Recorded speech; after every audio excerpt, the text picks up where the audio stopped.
Okay, imagine jumping into a time machine and heading back, about 4.5 millennia. Where are we going? To an ancient, sprawling metropolis. Welcome to today's Explainer, where we're digging into the Harappan civilization. This was an incredibly disciplined, highly organized society right in the Indus Valley. And honestly, looking at the evidence they left behind, we're going to piece together a world that was just incredibly advanced and remarkably prosperous. Okay, let's dive right into this. We're talking over 4,500 years ago, way before the marvels of modern engineering, right? But the Harappan people, they were already building cities with meticulous town planning, clean, wide roads, and public health systems that, no joke, rival some of our modern cities today. It's just wild to think that the lifestyle of our ancestors in this region was that disciplined and mature. So here's our roadmap for this explainer. First, discovery and time phases. Second, mapping the extent. Third, masterful town planning. Fourth, daily life and culture. Fifth, the global trade network. And finally, number 6, the mysterious decline. All right, let's kick things off with Section 1, Discovery and Time Phases. You know, the history of this civilization is basically a massive journey of human development, and it unfolded in 3 distinct phases. It kicked off with the early Harappan period, around 3300 BCE. This is where we see that slow transition from simple village life into the very beginnings of urbanization. Then, around 2600 BCE, boom, we hit the mature Harappan period. This is the golden age, guys. It's when administration, trade, and that masterful urban planning peaked in megacenters like Harappa, Mohenjo-daro, and Lothal. And then, the late Harappan period starts around 1900 BCE, which unfortunately marks the tragic phase where the whole thing gradually declined. Looking at this chronological progression, it's a pretty powerful reminder, isn't it? It shows us that civilizations, no matter how advanced they get, really do go through these cyclical stages, from a humble emergence to incredible progress, and eventually to a decline. Moving right along to Section 2, Mapping the Harappan Civilization. Guys, the sheer scale of their territory is absolutely staggering. We're talking about a footprint of approximately 1.5 million square kilometers. To map that out, it stretches from Munda up in Jammu and Kashmir in the north, all the way down to Dayamabad in Maharashtra in the south, and then from Baluchistan in the west, right across to Alamgirpur in Uttar Pradesh in the east. And this massive spread, it didn't just happen by accident. Sure, the super fertile soil of the Indus Basin gave their agriculture a huge boost, but it was really their insatiable need for distant trade that drove this incredible expansion. Okay, let's zoom in now for Section 3, Masterful Town Planning.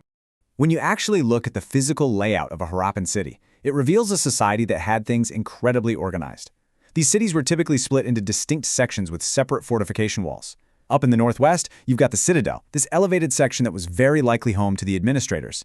Contrast that with the lower town down to the south, where the everyday residents lived. And dividing these blocks, broad streets laid out in a strict grid pattern.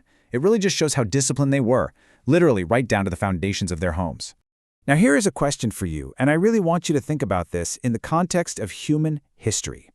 If they were rocking grid-patterned streets and fortified walls back then, just how advanced do you think their public health and sanitation was?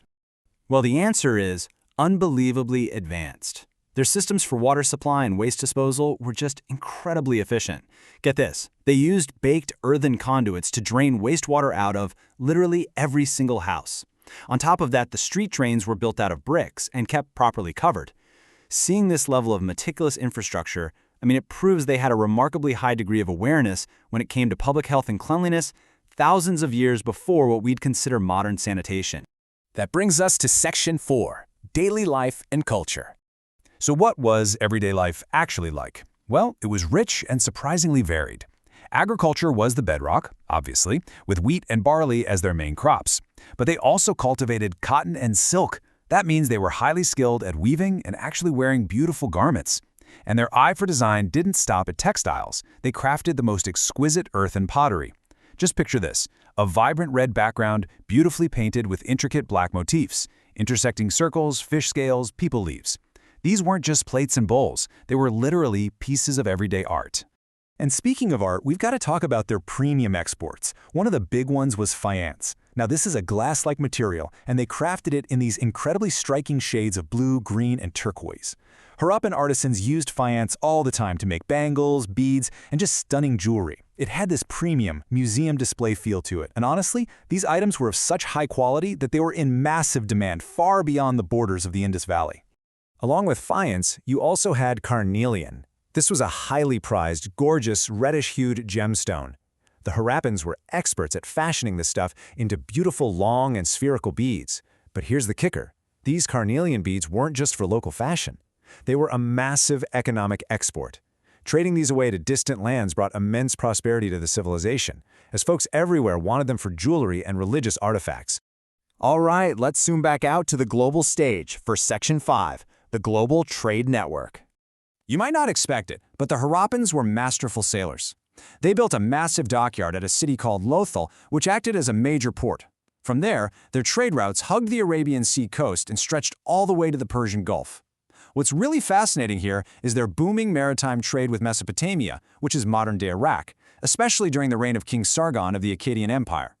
The Harrappans would ship out beads, jewelry, and cotton, and in return, they brought back absolute treasures like lapis lazuli, gold, silver, and copper. Talk about a lucrative global network. Which leads us to our final chapter, Section 6, the mysterious decline. So how does a civilization this advanced just fall apart? Well, looking at the evidence, it seems to have been a devastating domino effect triggered from completely outside their borders. Step 1. Following the era of King Sargon, severe political instability breaks out over in Mesopotamia. Step 2. Because of that distant chaos, the flourishing maritime trade the Harrappans completely relied on grinds to a dead halt. Step 3. This essentially choked off their vital export market, severely endangering the entire Harappan urban economy. And finally, Step 4. With the economy collapsing, these perfectly planned cities just couldn't sustain their populations anymore. People were literally forced to abandon these urban centers and migrate out to smaller villages.